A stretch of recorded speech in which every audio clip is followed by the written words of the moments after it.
एक दिन एक किसान बुद्ध के पास आया और बोला, महाराज, मैं एक साधारण किसान हूं। बीज बोकर, हल चलाकर अनाज उत्पन्न करता हूं और तब उसे ग्रहण करता हूं, किंतु इससे मेरे मन को तसल्ली नहीं मिलती। मैं कुछ ऐसा करना चाहता हूं जिससे मेरे खेत में अमृतत्व के फल उत्पन्न हों। आप मुझे मार्गदर्शन दीजिए जिससे मेरे खेत में अमृतत्व के फल उत्पन्न होने लगें। बात सुनकर बुद्ध मुस्कुराकर बोले, भले व्यक्ति, तुम्हें अमृतत्व का फल तो अवश्य मिल सकता है, किंतु इसके लिए तुम्हें खेत में बीज न बोकर अपने मन में बीज बोने होंगे। यह सुनकर किसान हैरानी से बोला, प्रभु, आप यह क्या कह रहे हैं? भला मन के बीज बोकर भी फल प्राप्त हो सकते हैं? बुद्ध बोले, बिल्कुल हो सकते हैं, और इन बीजों से तुम्हें जो फल प्राप्त होंगे वे वाकई साधारण न होकर अद्भुत होंगे, जो तुम्हारे जीवन को भी सफल बनाएंगे और तुम्हें नेकी की राह दिखाएंगे। किसान ने कहा, प्रभु, तब तो मुझे अवश्य बताइए कि मैं मन में बीज कैसे बोऊं?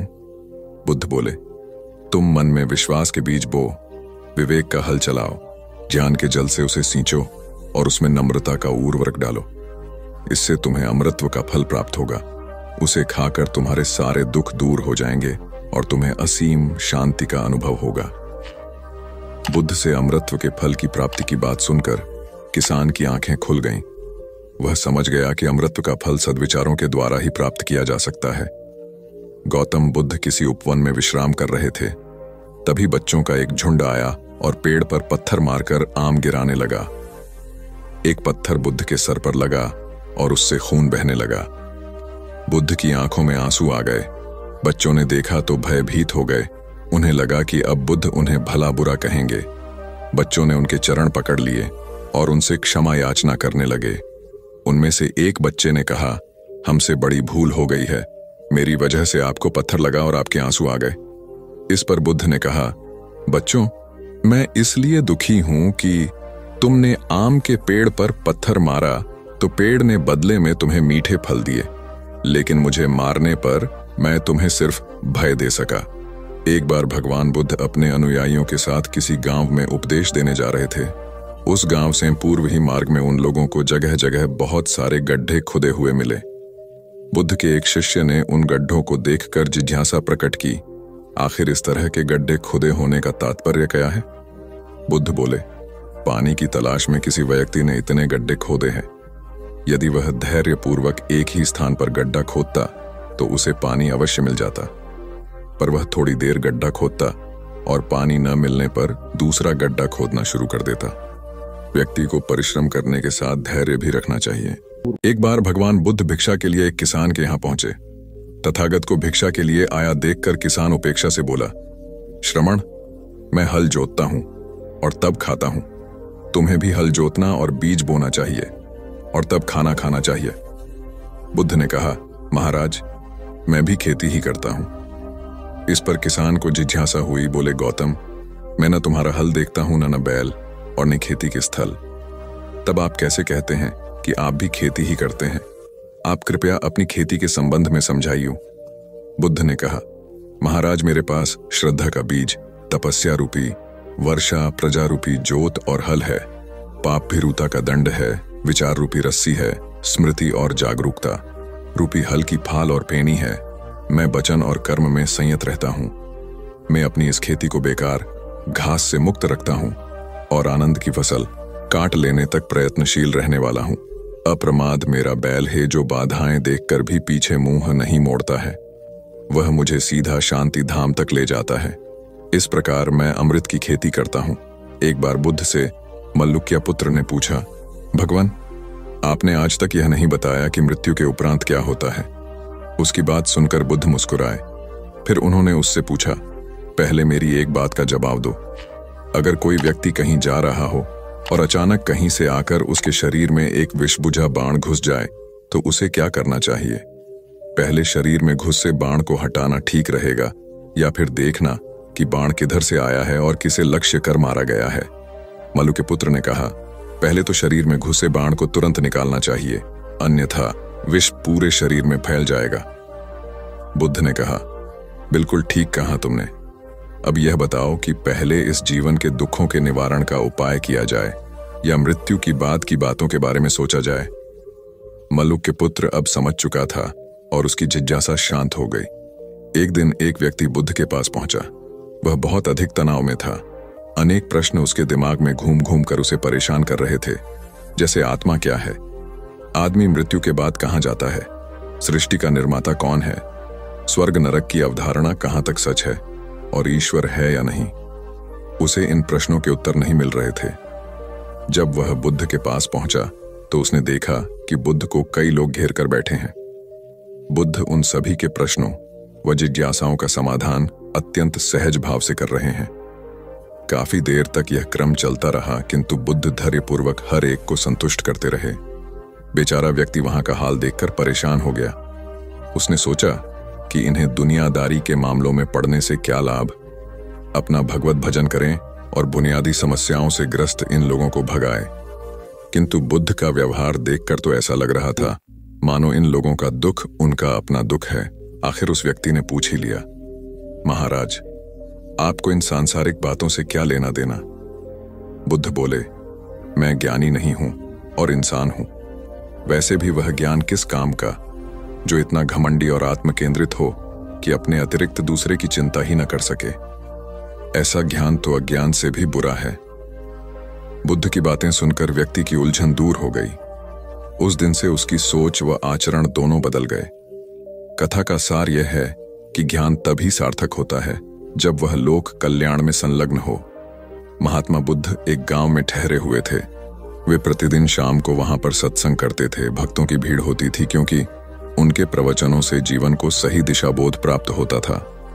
बुद्ध की वाणी में गजब का जादू था। उनके शब्द श्रोता के दिल में उतर जाते थे। एक युवक प्रतिदिन बुद्ध का प्रवचन सुनता था। एक दिन जब प्रवचन समाप्त हो गए तो वह बुद्ध के पास गया और बोला, महाराज, मैं काफी दिनों से आपके प्रवचन सुन रहा हूं, किंतु यहां से जाने के बाद मैं अपने गृहस्थ जीवन में वैसा सदाचरण नहीं कर पाता जैसा यहां से सुनकर जाता हूं। इससे सत्संग के महत्व पर शंका भी होने लगती है। बताइए, मैं क्या करूं? बुद्ध ने युवक को बांस की एक टोकरी देते हुए उसमें पानी भरकर लाने के लिए कहा। युवक टोकरी में जल भरने में असफल रहा। बुद्ध ने यह कार्य निरंतर जारी रखने के लिए कहा। युवक प्रतिदिन टोकरी में जल भरने का प्रयास करता, किंतु सफल नहीं हो पाता।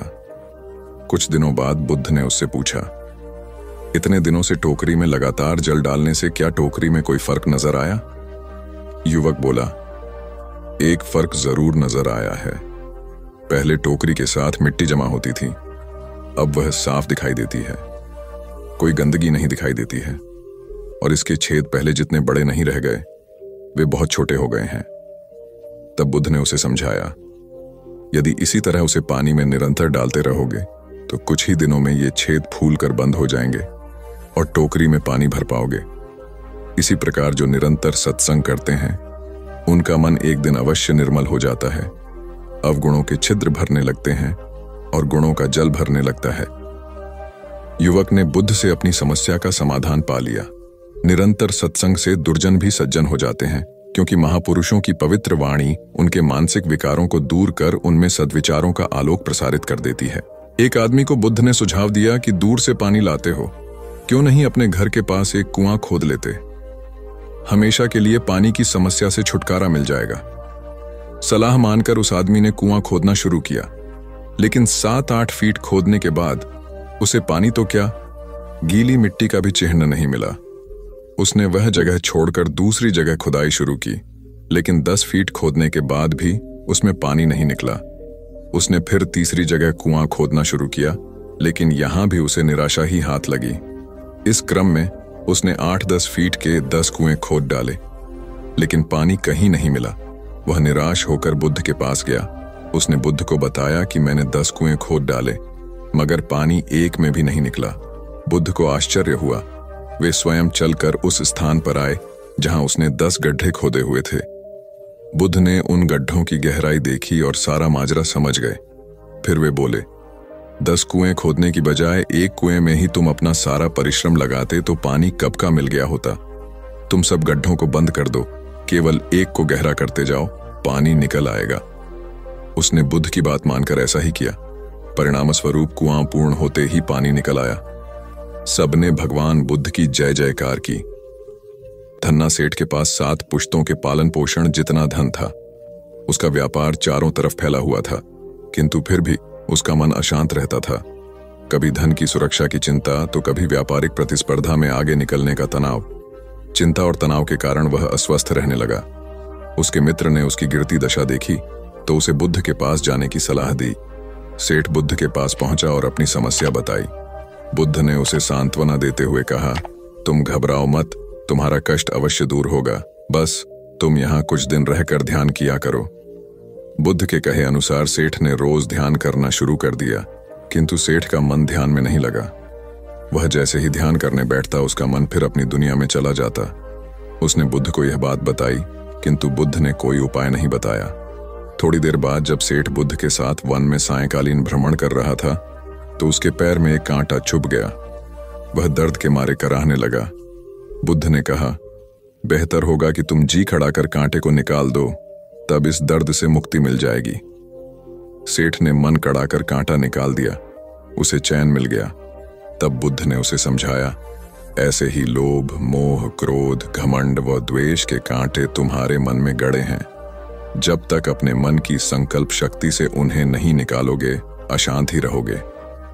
सेठ का ज्ञान बुद्ध के इन शब्दों से दूर हो गया और उसने निर्मल हृदय की राह पकड़ ली। अपनी कुप्रवृत्तियों से मुक्ति के लिए संकल्पबद्धता अनिवार्य है। जब तक व्यक्ति दृढ़ निश्चय न कर ले, वह अपनी गलत आदतों से मुक्त नहीं हो सकता। एक युवक ने बुद्ध से आकर कहा, मेरा गांव अशिक्षित है, मैं अपने परिवार से झगड़कर थोड़ा बहुत पढ़ पाया हूं, आगे और पढ़ना चाहता हूं, किंतु सभी रोक रहे हैं। घर के लोग सोचते हैं कि खेती में खूब पैसा है और उसके लिए किसी शिक्षा की आवश्यकता नहीं है। यही सोच गांव वालों की भी है। कृपया आप मेरे गांव चलकर वहां शिक्षा का प्रसार करवाइए। बुद्ध युवक की बात मानकर गांव आ गए। धर्म भीरू ग्रामीणों ने बुद्ध का सत्कार किया और रोज उनके प्रवचन सुनने आने लगे। बुद्ध जब भी शिक्षा का महत्व बताते, ग्रामीण विरोधी मत रखते। एक दिन एक महिला अपने 5 साल के बच्चे के लिए पूछने लगी कि उसे किस उम्र से शिक्षा दिलवाए। तब बुद्ध ने समझाया कि तुम्हें तो 5 वर्ष पूर्व उसकी शिक्षा शुरू कर देनी थी। उसे क्या खाना है, क्या नहीं, कैसे क्या बोलना है आदि बातें शुरू से सिखाओगी, तभी तो वह अपना उचित ख्याल रख सकेगा। बुद्ध की यह बात महिला सहित सभी ग्रामीणों को समझ में आ गई। उन्होंने अपने बच्चों को विद्यालय भेजना शुरू किया। यह समय वर्षा का था। युवक ने लोगों को जल संग्रहण की तकनीक बताई। अधिकांश ने उपहास किया, किंतु युवक अपना काम करता रहा।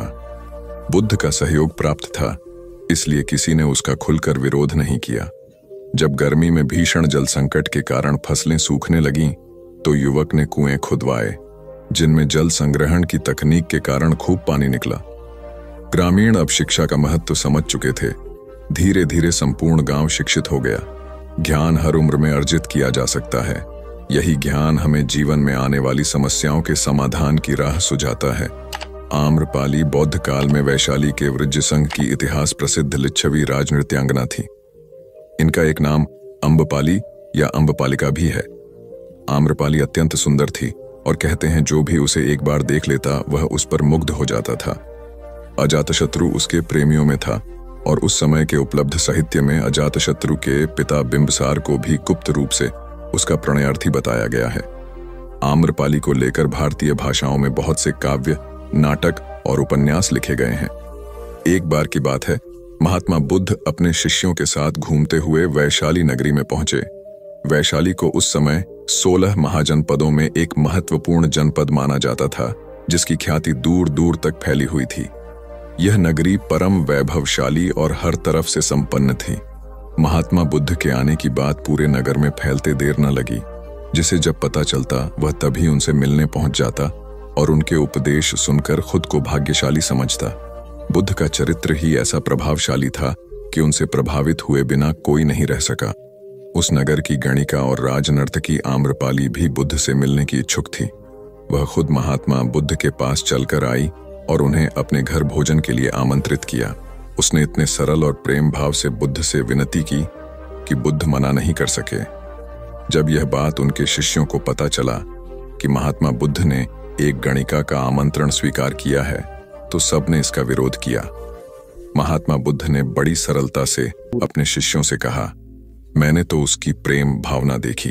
उसने जिस भावना से मुझे बुलाया है वह बिल्कुल पवित्र और निश्चल था। वह आज मुझसे मिलने एक गणिका बनकर नहीं बल्कि एक भक्ति भाव से आई थी। फिर भला मैं कैसे उसका आमंत्रण स्वीकार न करता, वह चाहे एक वेश्या हो या फिर कोई सन्यासी। यथा समय बुद्ध आम्रपाली के घर भोजन के लिए गए। वह पहले से ही भोजन की सारी व्यवस्था करके भगवान बुद्ध के आने की राह देख रही थी। मन में यह विचार भी आ रहा था कि कहीं बुद्ध अपनी बात से मुकर न जाए। इतने बड़े सन्यासी भला क्यों एक वेश्या के बुलाने पर उसके घर आकर भोजन करेंगे। परंतु जैसे ही आम्रपाली ने बुद्ध को अपने घर आते देखा, उसकी प्रसन्नता का ठिकाना न रहा। वह दौड़कर दरवाजे पर गई और उनका स्वागत किया। खुद अपने हाथों से भोजन परोसा और उनकी अवगत की। महात्मा बुद्ध के शिष्यों ने जो उनके साथ आए थे, जब एक वेश्या को, जिसके कदमों में खुद सम्राट बिंबिसार से लेकर अजातशत्रु थे, पूरी वैशाली जिसके एक झलक पाने के लिए तरसती थी, उसे एक सन्यासी के लिए ऐसा व्यवहार करते देख बुद्ध के शिष्यों के मन में अपने गुरु के लिए सम्मान और ज्यादा बढ़ गया। आम्रपाली ने महात्मा बुद्ध के व्यक्तित्व के बारे में जैसा सुना था, उनसे मिलने के बाद वह उनसे उससे ज्यादा प्रभावित हुई और उसी समय वह बुद्ध की शरण में चली गई। अपनी सारी संपत्ति वह बौद्ध मठ के नाम करके आजीवन भिक्षुणी बन गई। बहुत पुरानी बात है। गौतम बुद्ध एक शहर में प्रवास कर रहे थे। उनके कुछ शिष्य भी उनके साथ थे। उनके शिष्य एक दिन शहर में घूमने निकले तो उस शहर के लोगों ने उन्हें बहुत बुरा भला कहा। शिष्यों को बहुत बुरा लगा और वे वापस लौट गए। गौतम बुद्ध ने जब देखा कि उनके सभी शिष्य बहुत क्रोध में दिख रहे हैं तो उन्होंने पूछा, क्या बात है, आप सभी इतने तनाव में क्यों दिख रहे हैं? तभी एक शिष्य क्रोध में बोला, हमें यहां से तुरंत प्रस्थान करना चाहिए। जब हम बाहर शहर में घूमने गए तो यहाँ के लोगों ने बिना वजह हमें बहुत बुरा भला कहा। जहां हमारा सम्मान न हो वहां हमें एक पल भी नहीं रहना चाहिए। यहाँ के लोग सिर्फ दुर्व्यवहार के सिवा कुछ जानते ही नहीं हैं। गौतम बुद्ध ने मुस्कुराकर कहा, क्या किसी और जगह पर तुम सद्व्यवहार की अपेक्षा रखते हो? दूसरा शिष्य बोला, इस शहर से तो भले लोग ही होंगे। तब गौतम बुद्ध बोले, किसी जगह को सिर्फ इसलिए छोड़ देना गलत होगा कि वहां के लोग दुर्व्यवहार करते हैं। हम तो संत हैं, हमें तो कुछ ऐसा करना चाहिए कि जिस स्थान पर भी जाएं, उस स्थान को तब तक न छोड़े जब तक अपनी अच्छाइयों से वहां के लोगों को सुधार न दें। हम जिस भी स्थान पर जाएं, वहां के लोगों का कुछ न कुछ भला करके ही वापस लौटें। हमारे अच्छे व्यवहार के बाद वह कब तक बुरा व्यवहार करेंगे? आखिर में उन्हें सुधरना ही होगा। वास्तविकता में संतों का कार्य तो ऐसे लोगों को सुधारना ही होता है। सही चुनौती वो है जब हम विपरीत परिस्थितियों में खुद को साबित कर सकें। ये सभी बातें सुनकर बुद्ध के प्रिय शिष्य आनंद ने प्रश्न किया, उत्तम व्यक्ति किसे कहते हैं? इस पर बुद्ध ने जवाब दिया, जिस प्रकार युद्ध में बढ़ता हुआ हाथी चारों तरफ के तीर सहते हुए भी आगे बढ़ता जाता है, ठीक उसी तरह उत्तम व्यक्ति भी दूसरों के अपशब्दों को सहते हुए अपना कार्य करता रहता है। खुद को वश में करने वाले प्राणी से उत्तम कोई और नहीं हो सकता। गौतम बुद्ध की बात शिष्यों को अच्छी तरह से समझ में आ गई और उन्होंने वहां से जाने का इरादा त्याग दिया। एक बार गौतम बुद्ध से अभय राजकुमार ने प्रश्न किया कि क्या श्रमण गौतम कभी कठोर वचन कहते हैं? उसने सोच रखा था कि नहीं कहने पर वह बताएगा कि एक बार उन्होंने देवदत्त को नरकगामी कहा था, और यदि हां कहे तो उसने पूछा, जा सकता है कि जब आप कठोर शब्दों का प्रयोग करने से स्वयं को रोक नहीं पाते, तब दूसरों को ऐसा उपदेश कैसे देते हैं? बुद्ध ने अभय के प्रश्न का आशय जान लिया। उन्होंने कहा, इसका उत्तर न तो हाँ में दिया जा सकता है और न नहीं में। अभय की गोद में उस समय एक छोटा बालक था। उसकी ओर इशारा करते हुए बुद्ध ने पूछा, राजकुमार, यदि दाई के अनजाने में यह बालक अपने मुख में कांट का टुकड़ा डाल ले, तब तुम क्या करोगे? मैं उसे निकालने का प्रयास करूंगा। यदि वह आसानी से ना निकल सकता हो तो बाएं हाथ से उसका सिर पकड़कर दाहिने हाथ की उंगली को टेढ़ा करके उसे निकालूंगा। यदि खून निकलने लगे तो भी मेरा यही प्रयास रहेगा कि वह कांट का टुकड़ा किसी न किसी तरह बाहर निकल आए। ऐसा क्यों? इसलिए कि भंते, इसके प्रति मेरे मन में अनुकंपा है। राजकुमार, ठीक इसी तरह तथागत जिस वचन के बारे में जानते हैं कि यह मिथ्या या अनर्थकारी है और उससे दूसरों के हृदय को ठेस पहुंचती है, तब उसका वे कभी उच्चारण नहीं करते। पर इसी तरह जो वचन उन्हें सत्य और हितकारी प्रतीत होते हैं तथा दूसरों को प्रिय लगते हैं, उनका वे सदैव उच्चारण करते हैं। इसका कारण यही है कि तथागत के मन में सभी प्राणियों के प्रति अनुकंपा है। एक बार वैशाली के बाहर जाते धम्म प्रचार के लिए जाते हुए गौतम बुद्ध ने देखा कि कुछ सैनिक तेजी से भागती हुई एक लड़की का पीछा कर रहे हैं। वह डरी हुई लड़की एक कुएं के पास जाकर खड़ी हो गई। वह हाँफ रही थी और प्यासी भी थी। बुद्ध ने उस बालिका को अपने पास बुलाया और कहा कि वह उनके लिए कुएं से पानी निकाले, स्वयं भी पिए और उन्हें भी पिलाए। इतनी देर में सैनिक भी वहां पहुंच गए। बुद्ध ने उन सैनिकों को हाथ के संकेत से रुकने को कहा। उनकी बात पर वह कन्या कुछ झेंपती हुई बोली, महाराज, मैं एक अछूत कन्या हूं। मेरे कुएं से पानी निकालने पर जल दूषित हो जाएगा। बुद्ध ने उससे फिर कहा, पुत्री, बहुत जोर की प्यास लगी है, पहले तुम पानी पिलाओ। इतने में वैशाली नरेश भी वहां आ पहुंचे। उन्हें बुद्ध को नमन किया और सोने के बर्तन में केवड़े और गुलाब का सुगंधित पानी पेश किया। बुद्ध ने उसे लेने से इनकार कर दिया। बुद्ध ने एक बार फिर बालिका से अपनी बात कही। इस बार बालिका ने साहस बटोरकर कुएं से पानी निकलकर स्वयं भी पिया और गौतम बुद्ध को भी पिलाया। पानी पीने के बाद बुद्ध ने बालिका से भय का कारण पूछा। कन्या ने बताया, मुझे संयोग से राजा के दरबार में गाने का अवसर मिला था। राजा ने मेरा गीत सुन मुझे अपने गले की माला पुरस्कार में दी, लेकिन उन्हें किसी ने बताया कि मैं अछूत कन्या हूं। यह जानते ही उन्होंने अपने सिपाहियों को मुझे कैद खाने में डाल देने का आदेश दिया। मैं किसी तरह उनसे बचकर यहां तक पहुंची थी। इस पर बुद्ध ने कहा, सुनो राजन, यह कन्या अछूत नहीं है, आप अछूत हैं। जिस बालिका के मधुर कंठ से निकले गीत का आपने आनंद उठाया, उसे पुरस्कार दिया, वह अछूत हो ही नहीं सकती। गौतम बुद्ध के सामने वह राजा लज्जित ही हो सकते थे। भगवान बुद्ध देव और मनुष्यों के शास्त्र थे, परंतु सबसे पहले वह मनुष्य थे। मनुष्य बढ़कर देवता बनता है, यह प्राचीन मान्यता थी। आज भी हम मनुष्यत्व के ऊपर देवत्व की बात करते हैं, परंतु बुद्ध ने इस क्रम को पलट दिया। उन्होंने कहा, यह जो मनुष्यता है वही देवताओं का सुगति प्राप्त करना कहलाती है। देवता जब सुगति प्राप्त करता है तब वह मनुष्य बनता है। देवताओं में विलास है, राग, द्वेष, ईर्ष्या और मोह भी वहां है। निर्वाण की साधना वहां नहीं हो सकती। इसके लिए देवताओं को मनुष्य बनना पड़ता है। मनुष्यों में ही देव पुरुष का आविर्भाव होता है, जिनको देवता नमस्कार करते हैं। मानवता धर्म का उपदेश देने वाले बुद्ध स्वयं मानवता के जीते जागते रूप थे। यहां उनके जीवन से संबंधित कुछ प्रसंग दिए जाते हैं, जिनसे उनके व्यक्तित्व में बैठी हुई गहरी मानवता का दर्शन होता है। भगवान का परिनिर्वाण होने वाला है। रात का पिछला पहर है। भिक्षु उनकी शैया को घेरे बैठे हैं। बुद्ध उन्हें उपदेश दे रहे हैं, कह रहे हैं, भिक्षुओं, बुद्ध, धर्म और संघ के विषय में कुछ शंका हो तो पूछ लो। पीछे मलाल मत करना कि भगवान हमारे सामने थे, पर हम उनसे कुछ पूछ ना सके। कोई शिष्य नहीं बोलता। भगवान 3 बार कहते हैं, पर कोई भिक्षु कुछ पूछने को नहीं उठता। भगवान को शंका होती है कि कहीं वे उनके गौरव का विचार करके पूछने में संकोच तो नहीं कर रहे। इसलिए वह कहते हैं, शायद भिक्षुओं, तुम मेरे गौरव के कारण नहीं पूछ रहे। जैसे मित्र मित्र से पूछता है, वैसे तुम मुझसे पूछो। बुद्ध अपने शिष्यों की समान भूमिका पर आ जाते हैं। उनकी यह विनम्रता मनुष्य धर्म की आधार भूमि है। बुद्ध ने अपने को भिक्षुओं का कल्याण मित्र कहा है, जो उनकी मानवीय सहृदयता और विनम्रता को सूचित करता है। एक दूसरा दृश्य भी उसी समय का है। चंद करमार पुत्र के यहाँ बुद्ध ने अंतिम भोजन किया था। उसके बाद ही उन्हें खून गिरने की कड़ी बीमारी हो गई थी, जो उनके शरीरांत का कारण बनी। बुद्ध को उसके हृदय का बड़ा ध्यान था। भक्त उपासक को यह अफसोस हो सकता था कि उसका भोजन करके ही भगवान का शरीर छूट गया।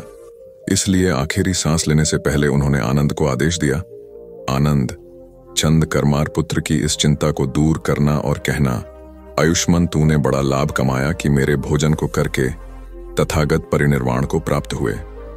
जिसके हृदय में अगाध करुणा थी, वह ऐसा क्यों न कहता। जिस रात को बुद्ध का परिनिर्वाण हुआ, आधी रात के समय सुभद्र नाम का एक परिव्राजक आया। उसके मन में कुछ शंकाएं थीं। आनंद ने उसे यह कहकर रोक दिया, उन्हें हैरान मत करो, वह थके हुए हैं। भगवान ने आनंद की बात सुन ली। उन्होंने आनंद से कहा, नहीं आनंद, सुभद्र को मना मत करो, मेरे पास आने दो। वह परम ज्ञान की इच्छा से पूछना चाहता है, हैरान करने की उसकी इच्छा नहीं है। पूछने पर जो मैं उसे कहूंगा वह उसे जल्दी ही समझ लेगा। मध्य रात्रि में, उस अवस्था में सुभद्र की तथागत से उपदेश सुनने का सौभाग्य मिल गया। एक बड़ी दुखियारी स्त्री थी। पति, पुत्र, परिवार सब उसका नष्ट हो गया था। मारे दुख के वह पागल हुई फिरती थी। कपड़े पहनने का भी उसे होश न था। उसका नाम पटाचार था। एक दिन घूमते हुए वह बुद्ध के पास जैतवन आराम में आ गई। उस नंगी स्त्री को देखकर लोगों ने कहा, यह पागल है, इसे इधर मत आने दो। बुद्ध ने कहा, इसे मत रोको। जैसे ही वह पास आई, बुद्ध ने कहा, भगिनी, स्मृति लाभ कर। स्त्री को कुछ होश आया। लोगों ने उस पर कपड़े डाल दिए जिन्हें उसने ओढ़ लिया। स्त्री फूट फूट कर रोने लगी। बुद्ध ने अपने उपदेशामृत से उसके शोक को दूर कर दिया। बुद्ध का एक भिक्षु शिष्य था वक्कली। वह एक बार बीमार पड़ गया। उसने अपने एक साथी भिक्षु के द्वारा भगवान का दर्शन करने की अपनी इच्छा उन तक पहुंचवाई। भगवान उसकी इच्छा पूरी करने उसके पास गए। दूर से भगवान को आता देखकर वक्कली उनका सम्मान करने और उनको आसन देने के लिए चारपाई से उठने की चेष्टा करने लगा। भगवान ने उसे यह कहकर रोक दिया कि अलग आसन तैयार है, उसके हिलने डुलने की आवश्यकता नहीं है, और वह बिछे आसन पर बैठ गए। वक्कली ने उसकी वंदना करते हुए कहा, आपके दर्शन की मेरी बड़ी इच्छा थी, आपने कृपा करके उसे पूरा कर दिया। बुद्ध ने कोमल स्वर में कहा, वक्कली शांत हो जा, तेरी जैसी गंदी काया है वैसी ही मेरी है। वक्कली, इस गंदी काया को देखने से क्या लाभ? जो धर्म को देखता है वह मुझे देखता है, जो मुझे देखता है वह धर्म को देखता है। भगवान बुद्ध गृहस्थों के प्रति बड़ी सहानुभूति रखते थे। एक बार सुप्रवासा नामक स्त्री के बच्चा होने वाला था और वह असहा वेदना से पीड़ित थी। उसने अपने पति के द्वारा बुद्ध के चरणों में प्रणाम अर्पित करवाया। भगवान ने उसे आशीर्वाद देते हुए कहा, कोलिय पुत्री सुप्रवास, सुखी हो जाए, चंगी हो जाए। सुखी और चंगी होकर बिना किसी कष्ट के वह पुत्र प्रसव करे।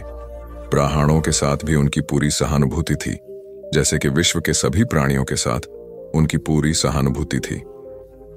बावरी नामक ब्राह्मण के एक शिष्य ने जब अपने गुरु की ओर से भगवान के चरणों में प्रणाम निवेदन किया तो भगवान ने आशीर्वाद देते हुए कहा, शिष्यों सहित बावरी ब्राह्मण सुखी हो। माणवक, तुम भी सुखी हो, चिरजीवी हो। बुद्ध के पास छोटा बड़ा जो भी जाता था वह उससे कहते थे, आओ तुम्हारा स्वागत है। भगवान अपनी अंतिम यात्रा में पावा और कुसीनारा के बीच जा रहे थे। रास्ते में उन्हें पुक्कुस मल्लपुत्र नामक व्यापारी मिला। उसने उन्हें एक दुशाला भेंट किया, परंतु भगवान उसे अकेले कैसे आंटते, वह अपने शिष्य आनंद को सम्मानित करना चाहते थे। उन्होंने कहा, पुक्कुस, दुशाले के एक भाग को मुझे ओढ़ा दे, दूसरे को आनंद को। पुक्कुस ने ऐसा ही किया। भूल करने वालों के प्रति भी बुद्ध की अनुकंपा का पार न था। एक बार एक ब्राह्मण ने भगवान को वेरंजा में वर्षावास करने का निमंत्रण दिया। भगवान वहां गए, लेकिन वह ब्राह्मण बहुधंधी था। उसने उनकी कुछ भी सुध बुध नहीं ली। बुद्ध को बड़ा कष्ट हुआ। उन्हें 3 महीने तक कुटा हुआ जौ रोज खाना पड़ा, क्योंकि उस समय वेरंजा में अकाल पड़ रहा था और वह भी उनको और उनके शिष्यों को घोड़ों के व्यापारियों से मिलता था। इतना होने पर भी वर्षावास की समाप्ति पर भगवान बुद्ध अन्यत्र जाने से पूर्व वेरंजा जाकर ब्राह्मण को आशीर्वाद देना नहीं भूले। भगवान बुद्ध के जीवन में ऐसी अनंत घटनाएं मिलती हैं। उनमें हमें उनकी मानवता के दर्शन होते हैं। उनके जीवन में कोमलता की पराकाष्ठा थी और उनकी वाणी में अपर्वु माधुर्य था जो सबको अपनी ओर खींचता था। उनके मुंह से क्रोध भरा शब्द कभी नहीं निकलता था। वह मनुष्य थे, परंतु मनुष्य की दुर्बलताओं से ऊपर उठ चुके थे। उनके व्यक्तित्व में मानवता की शुभ ज्योत्सना धर्म की स्थिति बनकर चमकी। महात्मा बुद्ध एक बार एक गांव से गुजरे। वहां के कुछ लोग उनसे शत्रुता रखते थे। उन्होंने उन्हें रास्ते में घेर लिया, बेतहाशा गालियां देकर अपमानित करने लगे। बुद्ध सुनते रहे। जब वे थक गए तो बोले, आपकी बात पूरी हो गई हो तो मैं जाऊं। वे लोग बड़े हैरान हुए। उन्होंने कहा, हमने तो तुम्हें गालियां दी, तुम क्रोध क्यों नहीं करते? बुद्ध बोले, तुमने देर कर दी। अगर 10 साल पहले आए होते तो मैं भी तुम्हें गालियां देता। तुम बेशक मुझे गालियां दो, लेकिन मैं अब गालियां लेने में असमर्थ हूं। सिर्फ देने से नहीं होता, लेने वाला भी तो चाहिए। जब मैं पहले गांव से निकला था तो वहां के लोग भेंट करने मिठाइयां लाए थे, लेकिन मैंने नहीं ली क्योंकि मेरा पेट भरा था। वे उन्हें वापस ले गए। बुद्ध ने थोड़ा रुक कर कहा, जो लोग मिठाइयां ले गए उन्होंने मिठाइयों का क्या किया होगा? एक व्यक्ति बोला, अपने बच्चों, परिवार और चाहने वालों में बांटी होंगी। बुद्ध बोले, तुम जो गालियां लाए हो उन्हें मैंने नहीं लिया, क्या तुम इन्हें भी अपने परिवार और चाहने वालों में बांटोगे? बुद्ध के सारे विरोधी शर्मिंदा हुए और वे बुद्ध के शिष्य बन गए। एक बार महात्मा बुद्ध किसी गांव में गए। वहां एक स्त्री ने उनसे पूछा कि आप तो किसी राजकुमार की तरह दिखते हैं, आपने युवावस्था में गेरुआ वस्त्र क्यों धारण किया है?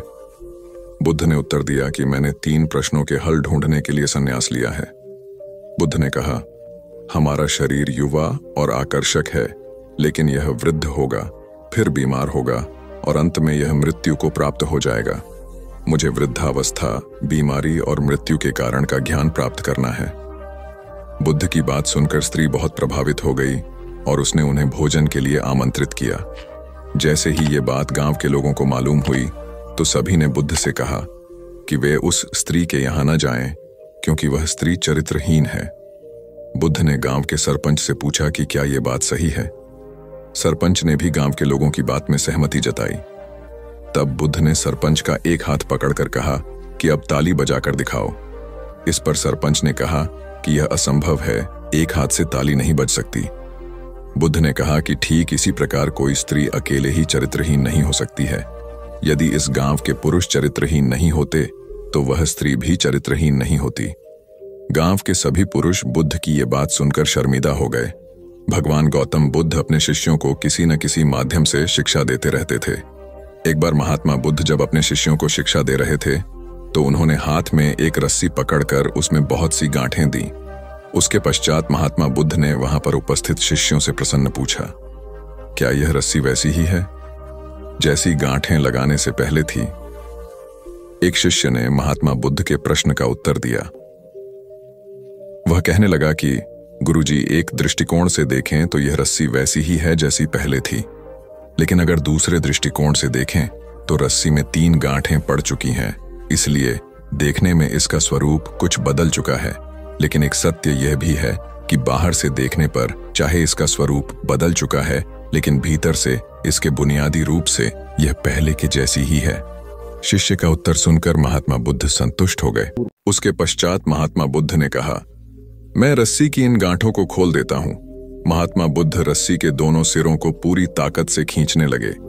फिर उन्होंने शिष्यों से प्रश्न किया कि क्या इससे गांठें खुल जाएंगी? इस शिष्य ने तुरंत उत्तर दिया, नहीं नहीं, इससे तो गांठें और अधिक कस जाएंगी। यह सुनकर महात्मा बुद्ध ने पुनः एक प्रश्न किया, इन गांठों को खोलने का क्या समाधान होना चाहिए? शिष्य तुरंत बोला, गुरुजी, हमें इन गांठों को ध्यान से देखना चाहिए कि इसकी गांठें कैसे लगाई गई हैं। उसके पश्चात इनको खोलने का प्रयत्न करना चाहिए। शिष्य का उत्तर सुनकर महात्मा बुद्ध मुस्कुराते हुए बोले कि जीवन का यही सूत्र मैं आप लोगों को समझाना चाहता हूं। आप जीवन में जब कभी भी किसी समस्या में फंसे तो सबसे पहले उस समस्या का कारण ढूंढें और फिर उसका निवारण करें।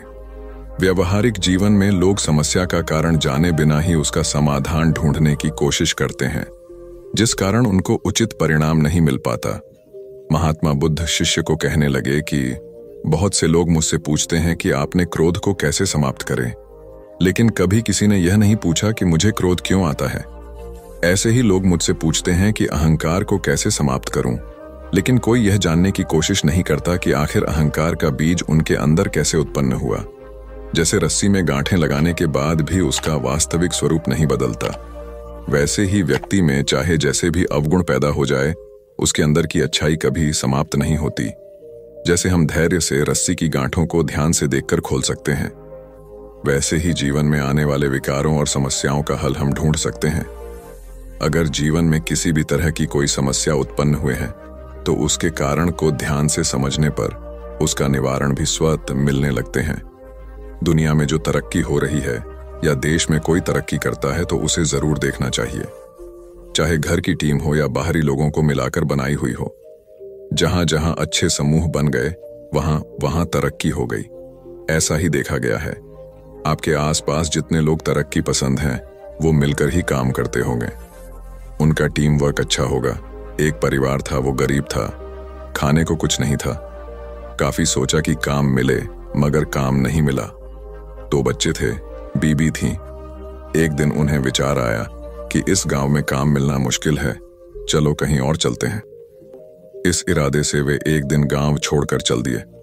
रात का समय था, रास्ता भी जंगली था। सोचा वृक्ष के नीचे रात गुजारी जाए। आदमी ने अपने एक लड़के को लकड़ी चुनने तथा दूसरे को पानी लाने के लिए भेज दिया तथा बीवी को चूल्हा बनाने के लिए कहा और उसने जगह साफ कर दी। चारों ने अपने अपने काम कर लिए। चूल्हा जलाया गया, पानी गर्म होने लग गया। वृक्ष के ऊपर हंस रहता था। वो सोचने लगा, ये कैसा मूर्ख है, इन्होंने चूल्हा तो जला दिया मगर इनके पास पकाने को तो है ही नहीं कुछ भी। हंस ने उनसे पूछा, तुम्हारे पास पकाने को क्या है? वो आदमी बोला, तुझे मार के खाएंगे। हंस बोला, मुझे क्यों मारोगे? आदमी बोला, हमारे पास न पैसा है और न ही सामान, तो क्या करें? हंस सोच में पड़ गया। इन्होंने चूल्हा भी जला लिया है, सब कर्मशील हैं, मुझे तो ये खा ही जाएंगे। तो हंस बोला, अगर मैं आपको धन दे दूं तो मुझे छोड़ दोगे? घर का स्वामी बोला, हाँ छोड़ देंगे। हंस कहने लगा, मेरे साथ चलो, मैं तुम्हें धन देता हूं। हंस उनको थोड़ी दूर ले गया और चोंच से इशारा किया और कहा कि यहां से निकाल लो। उन्होंने गड्ढा खोदा और वहां से धन निकाल लिया। हंस का धन्यवाद करके वापस अपने गांव आ गए और एक ही दिन में खूब मौज से रहने लग गए। अब उनके घर में किसी चीज की कमी नहीं थी। पड़ोसी ने देखा कि इस परिवार के पास ऐसी कौन सी चीज आ गई जो इनके पास इतना कुछ आ गया। उसने छोटे लड़के को बुलाकर सारी बात पूछ ली कि पैसा कहां से आया है। उनके भी 2 बच्चे थे। उन्होंने भी ऐसी योजना बनाई और चल दिए। उन्होंने उसी वृक्ष के नीचे डेरा लगा लिया। आदमी ने अपने बड़े लड़के को कहा, लकड़ी लाओ तथा छोटे लड़के को पानी लाने के लिए कहा, परंतु दोनों आनाकानी करने लगे। बीबी ने भी कहा कि मैं थक चुकी हूं। जैसे जैसे पानी लकड़ी इकट्ठी हो गई और पानी गर्म होने लगा, हंस फिर आया और बोला, तुम्हारे पास खाने को तो नहीं है तो फिर पानी गर्म कर रहे हो? आदमी बोला, तुझे मारकर खाएंगे।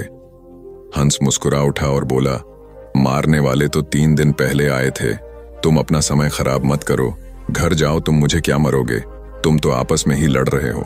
जिन्होंने दूसरों को जितना होता है वे खुद नहीं लड़ते। संसार का नियम भी ऐसा ही है। जिन लोगों ने तरक्की करनी है वे मिलकर चलते हैं और आज भी संसार में उनका ही बोल बाला है। जो आपसी तालमेल में रहते हैं वे ही समाज रूपी हंस को जीत सकते हैं। एक बार अकबर ने बीरबल से कहा, मुझे परमात्मा दिखा दो। राजा का हुक्म था। बीरबल बहुत परेशान था कि परमात्मा को कैसे राजा को दिखाए। इसी विचार को लेकर बीरबल छुट्टी पर चला गया और उदास रहने लगा। एक दिन परिवार में चर्चा हुई। उदासी का कारण पूछा गया तो बीरबल ने बता दिया कि राजा ईश्वर के दर्शन करना चाहते हैं। बीरबल का बेटा बोला, कल सुबह मुझे आप साथ ले जाएं, मैं अपने आप राजा को दर्शन करा दूंगा। दूसरे दिन सुबह बीरबल और लड़का दरबार में पहुंचे और राजा को कहा, मेरा लड़का आपके प्रश्न के उत्तर का समाधान करेगा। राजा ने सोचा, यह लड़का क्या समाधान करेगा? लड़का बोला, इस वक्त मैं आपका गुरु हूं, मुझे उचित स्थान दिया जाए। राजा ने सोचा, बात तो ठीक कह रहा है, मैंने तो प्रश्न किया है, समाधान करने वाला गुरु समान होता है। राजा ने लड़के के लिए अपने साथ थोड़ा ऊंचा स्थान दिया। लड़का बोला, महाराज एक दूध का कटोरा मंगाओ। राजा ने दूध का कटोरा मंगाया। लड़का बोला, महाराज इस दूध में घी है। राजा बोला, हाँ है। लड़का बोला, पहले मुझे आप उसका दर्शन कराओ। राजा बोला, तू मूर्ख है, घी के दर्शन ऐसे थोड़े होते हैं। पहले दूध को गर्म करना पड़ता है, फिर उसकी दही जमाना पड़ता है, फिर उसको मघानी में रिड़का जाता है, फिर मक्खन निकलता है, फिर उसे गर्म गर्म कढ़ाई में डाला जाता है, फिर उसकी मैल निकाली जाती है, तब जाकर घी के दर्शन होते हैं। ऐसे ही थोड़े दर्शन होते हैं। लड़का बोला, यही उत्तर है आपके प्रश्न का। पहले इंसान को तपना पड़ता है, फिर उसको जमना पड़ता है, फिर उसको साधना करनी पड़ती है, फिर उसको ज्ञान की अग्नि में तपना होता है, फिर उस ईश्वर के दर्शन होते हैं। अकबर समझ गया और बोला, तू वाकई ही मेरा गुरु है। ईश्वर को जानने के लिए बहुत कुछ करना पड़ता है। वैसे हर आत्मा में ईश्वर का अंश है और उसी को ईश्वर का रूप समझना चाहिए, तभी सुख की प्राप्ति होती है। यह भी संसार का एक नियम है। एक बालक अभी पूरे 2 साल का भी नहीं हुआ था कि उसके पिता की मृत्यु हो गई। ऐसी कठिन परिस्थिति में उसकी मां उसे लेकर अपने मायके में रहने लगी। सभी उसे नन्हा कहकर पुकारते थे। छोटे से कद का बालक शारीरिक रूप से दुर्बल था, किंतु मानसिक रूप से अत्यंत मेधावी। उसे जो कुछ भी कहा या सिखाया जाता वह बड़े मनोयोग से उसे ग्रहण करता था। धीरे धीरे दिन बीतते गए और बालक 6 वर्ष का हो गया। एक बार वह अपने कुछ मित्रों के साथ मिलकर किसी बाग में फूल तोड़ने पहुंचा। वह बालक और उसके सभी फल तोड़ने लगे। तभी माली आ गया। उस बालक के सभी मित्र भाग गए, लेकिन वह माली की पकड़ में आ गया। माली ने उसे डंडे से पीटना शुरू किया। नन्हा मार खाता रहा और फिर धीमी आवाज में माली से बोला, मेरे पिता इस दुनिया में नहीं है, इसलिए तुम मुझे इस तरह मार रहे हो। बालक की बात सुनकर माली का हाथ रुक गया। माली शांत होकर बोला, बेटा, तुम्हारे पिता के न होने से तुम्हारी जिम्मेवारी और अधिक बढ़ जाती है कि तुम कोई गलत काम नहीं करो। यह सुनकर नन्हा बालक फूट फूट कर रो पड़ा और फिर कभी गलत काम न करने का संकल्प लिया। यही नन्हा बालक बड़ा होकर लाल बहादुर शास्त्री के नाम से विख्यात हुआ और प्रधानमंत्री के रूप में अपने गुण व व्यवहार से सर्वत्र प्रशंसा पाई। कथा का सार यह है कि माँ बाप के अमूल्य मार्गदर्शन के अभाव की स्थिति में और अधिक जिम्मेदार बनकर आत्मविकास करना चाहिए। 19वीं शताब्दी का एक प्रसंग है। मेदिनीपुर जिले के वीर सिंह नामक गांव में एक माँ अपने पुत्र के साथ रहती थी। माँ का रहन सहन अत्यंत सादा था और विचार अति उच्च। अपने पुत्र को वह सदा सुसंस्कारों की शिक्षा देती थी। पुत्र भी माँ का आज्ञाकारी था। माँ बहुत संघर्ष कर पुत्र का पालन पोषण कर रही थी। पुत्र अपनी माँ के कष्टों को देखता समझता था और इसी वजह से उसके मन में यह भावना थी कि बड़ा होकर अपनी माँ को सभी प्रकार के सुख दूं। एक दिन पुत्र ने माँ से कहा, मेरी बहुत इच्छा है कि तुम्हारे लिए कुछ गहने बनवाऊं, तुम्हारे पास एक भी गहना नहीं है। ये सुनकर माँ बोली, बेटा, मुझे बहुत दिनों से 3 प्रकार के गहनों की इच्छा है। पुत्र ने पूछा, वे कौन से गहने हैं? माँ ने उत्तर दिया, बेटा, इस गांव में स्कूल नहीं है, तुम एक अच्छा स्कूल बनवाना, एक दवाखाना खुलवाना, गरीब और अनाथ बच्चों के रहने और भोजन की व्यवस्था करवाना, यही मेरे लिए गहनों के समान होगा। माँ की बात सुनकर पुत्र रो पड़ा। वह पुत्र था पंडित ईश्वर चंद्र विद्यासागर और माँ थी भगवती देवी। वीर सिंह गांव में इस पुत्र द्वारा स्थापित किया हुआ भगवती विद्यालय आज भी उन अमूल्य गहनों की कथा सुना रहा है। कथा का सार यह है कि स्वयं की सज्जा से अधिक समाज को संवारने की कामना ही मनुष्य को मनुष्यत्व प्रदान करती है और ऐसी मनुष्यता से भरा समाज एक सुसंस्कृत राष्ट्र की परिकल्पना को साकार करता है। एक महात्मा बड़े ज्ञानी थे। वे प्रायः अपने शिष्यों को रामायण, महाभारत और गीता ग्रंथों की अच्छी बातें बताकर उन्हें आचरण में उतारने का आग्रह करते थे। प्रतिदिन संध्या को वे प्रवचन करते और श्रोताओं को इन धर्म ग्रंथों की कथाएं व दृष्टांत सुनाकर उनमें सदाचार जागृत करने का प्रयास करते थे। स्वयं महात्मा जी का आचरण भी तदनुकूल ही था। वे कंदमूल खाते, कभी किसी वस्तु की इच्छा न करते थे। धन संग्रह में उनकी कदापि रुचि नहीं थी। यदि कोई शिष्य अथवा श्रोता श्रद्धापूर्वक उन्हें कुछ भेंट करता तो वे तत्क्षण उसे किसी जरूरतमंद को दान कर देता। प्रवचन के पश्चात लोगों के प्रश्नों व जिज्ञासुओं का भी महात्मा जी समाधान करते। वे प्रायः रामायण आदि ग्रंथों से शिक्षा ग्रहण करने की बात कहते थे। एक दिन किसी व्यक्ति ने उनसे प्रश्न किया, महात्मा जी, रामायण को सही माना जाए या गलत? उन्होंने उत्तर दिया, वत्स, जब रामायण की रचना हुई थी तब मैं नहीं था। राम जी वन में विचरण कर रहे थे, तब भी मेरा अता पता नहीं था, इसलिए मैं नहीं बता सकता कि रामायण सही है या गलत। मैं तो सिर्फ इतना बता सकता हूं कि इसके अध्ययन एवं इससे मिलने वाली शिक्षा से सुधरकर मैं आज इस स्थिति में हूं। चाहो तो तुम भी इसका प्रयोग कर अपना जीवन बेहतर बना सकते हो। सार यह है कि धर्म ग्रंथ व नीति ग्रंथ तर्क का विषय नहीं होते, उनमें सतोमुखी जीवन के तत्व होते हैं। अतः उनसे अपने जीवन को सार्थकता देने की शिक्षा ग्रहण करनी चाहिए, न कि उन्हें तर्क की कसौटी पर कसना चाहिए। उपन्यासकार डा क्रोनिन अत्यंत निर्धन थे। पुस्तकों की रॉयल्टी या तो प्रकाशक हड़प जाते अथवा क्रोनिन को उनके हक से कम 2 क्रोनिन बहुत सीधे थे। प्रकाशकों से लड़ाई कर अपना हक लेना उन्हें नहीं आता था, अतः गरीबी में उनका जीवन बीत रहा था। इसी गरीबी में जैसे तैसे उन्होंने चिकित्सा की पढ़ाई पूर्ण की और डॉक्टर बन गया। जब वे चिकित्सा के क्षेत्र में आए तो कुछ लोगों ने उन्हें इसके जरिए पैसा कमाने का तरीका बताया। वे लोगों की बातों में आकर मरीज से मोटी फीस वसूलने लगे। वे किसी भी निधन पर दया नहीं करता और पूरा चिकित्सा खर्च लेते। यह देखकर क्रोनिन की पत्नी बहुत दुखी हुई। वे अत्यंत दयालु थीं। पति की गरीबों के साथ यह निर्दय देख एक दिन वे बोली, हम गरीब ही ठीक थे, हमसे कम दिल में दया तो थी। उस दया को खोकर तो हम कंगाल हो गए, अब मनुष्य ही नहीं रहे।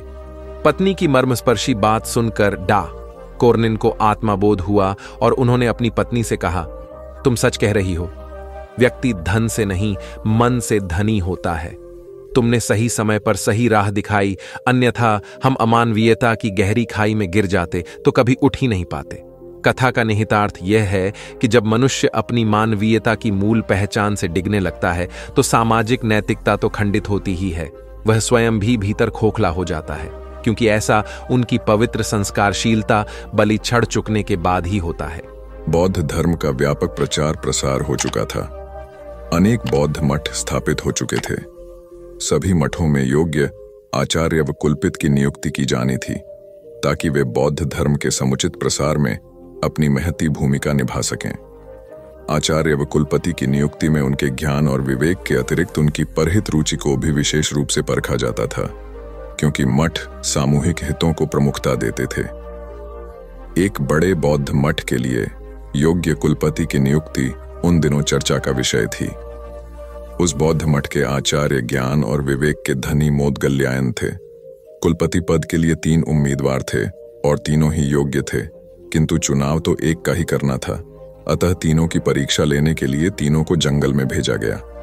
आचार्य मोदगल्यायन उनकी परीक्षा लेने के लिए पहले ही जंगल में पहुंच गए। उन्होंने मार्ग में कांटे बिछा दिए।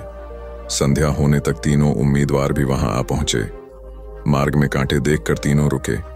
एक ने कुछ सोचकर अपना रास्ता बदल लिया, दूसरे ने कांटों पर से कूदकर रास्ता पार किया, तीसरा मार्ग से कांटे हटाने लगा ताकि मार्ग दूसरों के लिए निष्कंटक बन जाए। आचार्य मोदगल्यायन ने छुपकर यह देखा। यह सब देखकर आचार्य मोदगल्यायन ने इस तीसरे उम्मीदवार को यह कहते हुए कुलपित घोषित किया कि मठ में सत्प्रवृत्तियों को परंपरा वही डाल सकेगा जो सभी का ध्यान रख सके और अपने आचरण से प्रेरणा देने की क्षमता रखता हो। कथा का सार यह है कि निजी हितों पर सामूहिक हितों को वरीयता देने वाला ही सच्चा नेतृत्व करता होता है। एक गुरु और शिष्य तीर्थाटन हेतु जा रहे थे। चलते चलते शाम घिर आई तो दोनों एक पेड़ के नीचे रात्रि विश्राम के लिए रुक गए। गुरुजी रात्रि में मात्र 3-4 घंटे ही सोते थे, इसलिए उनकी नींद जल्दी पूर्ण हो गई। वे शिष्य को जगाए बिना दैनिक कार्यों से निवृत्त हो पूजा पाठ में लग गए। इसी बीच उन्होंने एक विषधर सर्प को अपने शिष्य की ओर जाते देखा। चूंकि गुरुजी पशु पक्षियों की भाषा समझते थे, इसलिए उन्होंने सर्प से प्रश्न किया, सोए हुए मेरे शिष्य को डसने का प्रयोजन है? सर्प ने उत्तर दिया, महात्मन, आपके शिष्य ने पूर्व जन्म में मेरी हत्या की थी, मुझे उससे बदला लेना है। अकाल मृत्यु होने पर मुझे सर्प योनि मिली है। मैं आपके शिष्य को डसकर उसे भी अकाल मृत्यु दूंगा। क्षण भर विचार के उपरांत गुरुजी बोले, मेरा शिष्य अत्यंत सदाचारी व होनहार होने के साथ ही अच्छा साधक भी है। फिर तुम उसे मरकर विश्व को उसके ज्ञान और प्रतिभा से क्यों वंचित कर रहे हो? स्वयं भी इस कार्य से मुक्ति नहीं मिलेगी। किंतु सर्प का निश्चय नहीं बदला। तब गुरुजी ने एक प्रस्ताव को रखते हुए कहा, मेरे शिष्य की साधना अभी अधूरी है, उसे अभी इस क्षेत्र में बहुत कुछ करना है, जबकि मेरे लक्ष्य पूर्ण हो चुके हैं। मेरे नाश में किसी की हानि नहीं है, अतः उसके स्थान पर मुझे 10 लो। गुरु का यह स्नेह देखकर सर्प का हृदय परिवर्तन हो गया और वह उन्हें प्रणाम कर वहां से चला गया। वस्तुतः गुरु की गुरुता न केवल शिष्य को ज्ञान देने में, बल्कि उसे पूर्ण परिपक्व होने तक उसकी रक्षा करने में निहित है। स्वामी विवेकानंद के प्रवचन ज्ञान युक्त और तर्क आधारित होते थे। ज्ञान, भक्ति और कर्म विषयक जटिल से जटिल प्रश्नों का समाधान स्वामी जी अपनी सहज मेघा से कर देते थे। जिज्ञासुओं का जमावड़ा उनके आसपास हमेशा लगा रहता था। प्रवचन के दौरान या प्रवचन समाप्ति के उपरांत भी कई बार ऐसा होता था कि जिज्ञासुओं की ओर से प्रश्न आते रहते और स्वामी जी उन प्रश्नों का संतुष्टिजनक उत्तर देते। एक बार स्वामी जी अपने प्रवचन में भगवान के नाम की महत्ता बता रहे थे। यह सुनकर एक व्यक्ति ने तर्क दिया, शब्दों में क्या रखा है स्वामी जी, उन्हें रटने से क्या लाभ होगा? तब स्वामी जी उसे प्रमाण सहित समझाने के उद्देश्य से नीच, जाहिल, मूर्ख आदि अपशब्दों से संबोधित किया। यह सुनकर वह अत्यंत क्रोधित हो गया और कहने लगा, आप जैसे सन्यासी के मुंह से ऐसे शब्द शोभा नहीं देते। आपके इन कुवचनों से मुंह बहुत आघात पहुंचा है। तब स्वामी जी बोले, भाई वे तो शब्द मात्र थे, आपने ही कहा कि शब्दों में क्या रखा है। मैंने भी तो आपको मात्र शब्द ही कहे, कोई पत्थर तो नहीं मारे। स्वामी जी की बात सुनकर उस व्यक्ति को अपने प्रश्न का जवाब मिल गया कि अब शब्द क्रोध का सकते हैं तो प्रिय वचन भी आशीर्वाद और कृपा दिला सकते हैं। वस्तुतः शब्द की महिमा अपरंपार है। अप्रिय वाणी मर्मभेदी होती है और मधुर वाणी मरहम का काम करती है। इसलिए प्रथम स्थिति में अपयश और दूसरी स्थिति में सम्मान व शुभाशीष मिलती है। एक जंगल में 3 दोस्त बड़े आनंद से रहते थे, कछुआ, हिरण और कौआ। जंगल में सभी प्रकार के प्राणी और पक्षी भी रहते थे, लेकिन उनके जैसा कोई न था। एक दिन हिरणी बोली, अरे वही बैठे बैठे मैं बोर हो गई हूं, चलिए कोई ऐसा खेल खेलते हैं जिसमें सभी को मजा आ जाए। कछुआ और कौआ बोला, हाँ दोस्तों, वही बैठे बैठे का खेल खेलकर बोर हो चुके हैं, अब कुछ नया खेल खेलेंगे। कौवे को हिरण बोली, ठीक है, तो तुम एक बड़े से पेड़ पर बैठकर आंखें बंद करके 10 तक गिनती करो और हम दोनों छुपेंगे। उसके बाद तुम हमें ढूंढना। ढूंढने पर जो भी पहला मित्र दिखेगा वो तुम्हारी जगह पर 10 तक गिनती करेगा और तुम छुप जाना। कौआ गिनती करने लगा, हिरण और कछुआ छुपने लगे। इसी तरह खेल चलता रहा। जब खेल खेलकर तीनों मित्र थक गए, तब एक जगह बैठकर बातें करने लगे। उतने में एक शिकारी वहां से गुजर रहा था। तभी उसकी नजर हिरण, कौआ और कछुए पर पड़ी। शिकारी ने जैसे ही तीनों मित्रों को देखा, उन्हें पकड़ने के लिए दौड़ा। खतरे का आभास होते ही हिरण और कौआ रफू चक्कर हो गए, यानी कि वहां से भाग गए।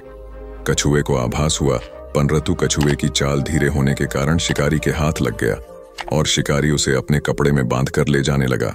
शिकारी मन ही मन खुश हो गया, हिरण नहीं तो कछुआ ही सही, रात का तो प्रबंध हो गया, यह कहकर वहां से जाने लगा।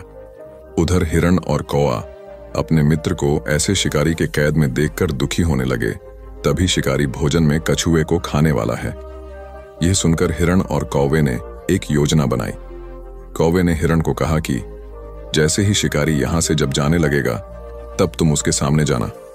जब शिकारी तुम्हें देखेगा तो अपनी पोटली जमीन पर रखकर तुम्हें पकड़ने के लिए जैसे ही दौड़ेगा, मैं जमीन पर रखी हुई पोटली पकड़कर उड़ जाऊंगा और तुम वहां से भाग जाना। जैसे ही शिकारी वहां से जाने लगा, हिरनी उसके सामने आ गई। शिकारी ने हिरनी को पकड़ने के लिए पोटली जैसे ही जमीन पर रखी, कौआ अपनी चोंच में पोटली पकड़कर उड़ गया। शिकारी हिरण को पकड़ने के लिए दौड़ा और पीछे मुड़कर देखा, कौआ पोटली चोंच में पकड़कर उड़ रहा था और इधर हिरण पलक झपटे ही भाग गई।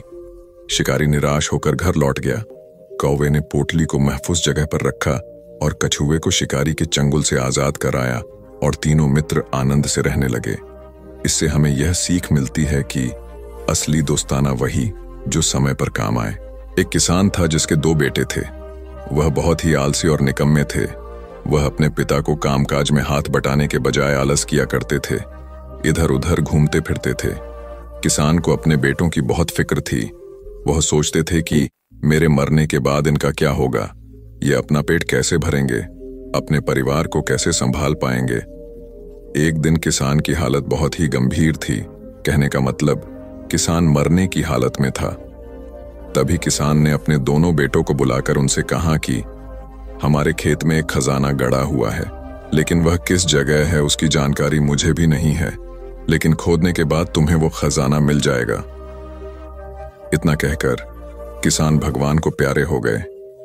खजाने की खबर सुनकर दोनों बेटों के मन में लालच आ गया और वो दोनों खेत पर चले गए और खेत को खोदने लगे। खजाने के लालच में कुछ ही दिनों में पूरे खेत को खोदने के बाद वह घर जाकर बैठ गए और वह अपने पिता को कोसने लगे। इसी तरह कुछ महीने बीत गए और वर्षा ऋतु का आगमन हुआ। किसान के बेटों के पास पेट भरने के लिए सिर्फ एक ही जरिया था, वो थी खेती। तब बाकी किसानों की तरह किसान के बेटों ने खेत में बीज बोने शुरू कर दिए। वर्षा का पानी पाकर वह बीज अंकुरित हुए और देखते ही देखते खेत लहराने लगे। ऐसा लग रहा था कि हवा के झोंके से लहरा रहे थे। यह देखकर किसान के बेटे बहुत खुश हो गए। उनको समझ आ गया कि परिश्रम ही सच्चा धन होता है, और वो उसी तरह से अपने पिता के शब्दों का मोल भी समझ गए और अपने कामकाज में लग गए। यही कहानी आज हम सबकी भी है। मित्रों, इसी पेड़ की तरह हमारे माता पिता भी होते हैं। जब हम छोटे होते हैं तो उनके साथ खेलकर बड़े होते हैं, और बड़े होकर उन्हें छोड़कर चले जाते हैं, और तभी वापस आते हैं जब हमें कोई जरूरत होती है। धीरे धीरे ऐसे ही जीवन बीत जाता है। हमें पेड़ रूपी माता पिता की सेवा करनी चाहिए, ना कि सिर्फ उनसे फायदा लेना चाहिए। इस कहानी में हमें दिखाई देता है कि उस पेड़ के लिए वह बच्चा बहुत महत्वपूर्ण था, और वह बच्चा बार बार जरूरत के अनुसार उस सेब के पेड़ का उपयोग करता था, ये सब जानते हुए भी कि वह उसका केवल उपयोग ही कर रहा है।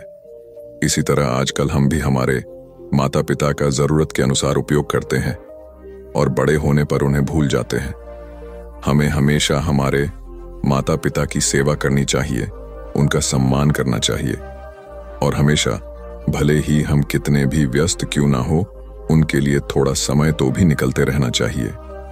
एक समय की बात है, एक बार गौतम बुद्ध अपने शिष्यों के साथ बैठे हुए थे। तभी वहां एक व्यक्ति आया जो बहुत क्रोध में था, और गौतम बुद्ध के पास आकर बहुत भला बुरा कहने लगा। गौतम बुद्ध के शिष्यों को बहुत गुस्सा आया, पर गौतम बुद्ध एकदम शांत थे। वह व्यक्ति वहां से चला गया। फिर अगले दिन वह दोबारा आ गया, और आज तो वह और भी ज्यादा गुस्से में था और गौतम बुद्ध को और भी बुरा कहने लगा।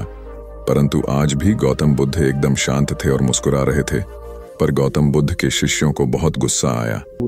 वह व्यक्ति कुछ देर चिल्लाता रहा, फिर चला गया। अगले दिन वह व्यक्ति फिर आया, और आज तो हद ही कर दी उसने। आकर गौतम बुद्ध को गाली देने लगा। गौतम बुद्ध के शिष्यों को बहुत गुस्सा आया, परंतु आज भी गौतम बुद्ध एकदम शांत थे। इतना कुछ चलता रहा और बुद्ध मुस्कुरा रहे थे। यह क्रम कुछ दिन चलता रहा। फिर उस व्यक्ति ने आना छोड़ दिया।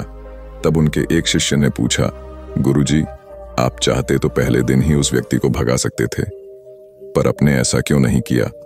तब गौतम बुद्ध ने बड़ी नम्रता से कहा, अगर कोई व्यक्ति हमें कोई उपहार दे और हम उसे लेने से मना कर दे, तो वह व्यक्ति क्या करेगा? शिष्य ने कहा, वह व्यक्ति अपना उपहार लेकर लौट जाएगा। तब गौतम बुद्ध ने कहा, मैंने भी ऐसा ही किया। उस व्यक्ति ने मुझे उपशब्द रूपी उपहार दिया, मैंने उसे लेने से मना कर दिया, मतलब उस पर कोई भी प्रतिक्रिया नहीं दी, तो व्यक्ति अपने वह अपशब्द वापस लेकर लौट गया। एक व्यक्ति की 3 साल की बेटी थी। एक दिन उस व्यक्ति ने देखा कि उसकी बेटी उसके एक बहुत सुंदर और महंगे गोल्ड पैकिंग पेपर से एक बॉक्स को लपेट रही थी। ये देखकर उस व्यक्ति को बहुत गुस्सा आया है। उसने अपनी बेटी को बहुत डांटा, तुमने मेरे इतनी कीमती पेपर को बेकार कर दिया, वो भी बिना किसी मतलब के। तुम इसे अच्छे काम के लिए उपयोग करती तो अच्छा लगता, पर तुमने एक बेकार से डिब्बे को उसमें लपेट दिया। कुछ दिन बीते, दिवाली का दिन आया। उस व्यक्ति ने अपनी बेटी को गिफ्ट दिया। बेटी ने भी वही सुंदर सा गोल्डन बॉक्स पापा को दिया। उसके पापा पहले तो उसे देखकर बहुत खुश हुए, पर जैसे ही उन्होंने उस डिब्बे को खोला, वह खाली था। यह देखकर उस व्यक्ति ने अपनी बेटी को घूरा और कहा, क्या तुम्हें इतना भी नहीं पता कि किसी को खाली डिब्बा नहीं देते? लड़की कुछ देर शांत रही, फिर बोली, पापा, यह डिब्बा खाली नहीं है, मैंने इसमें बहुत सारे किस आपके लिए रखे हैं। कभी कभी आप जल्दी ऑफिस चले जाते हैं और मैं सोती रह जाती हूं, तो आप इसमें से एक किस ले जा सकते हैं। बेटी की बात सुनकर उस व्यक्ति की आंख भर आई। एक गांव में एक लड़का रहता था। उसके घर की आर्थिक स्थिति ठीक नहीं थी। उसके मन में विचार आया, किसी बड़े शहर में जाकर वह नौकरी करे। वह कलकत्ता गया और नौकरी ढूंढने लगा। बहुत खोज के बाद उसे एक सेठ के घर में नौकरी मिल गई। नौकरी 6 आने रोज की थी। काम था सेठ को रोज 6 घंटे अखबार और किताब पढ़कर सुनाना। लड़के को नौकरी की जरूरत थी, तो उसने वह नौकरी स्वीकार कर ली। एक दिन की बात है, लड़के को दुकान के कोने में 100 के 8 नोट पड़े मिले। उसने चुपचाप उन्हें अखबार और किताबों से ढक दिया।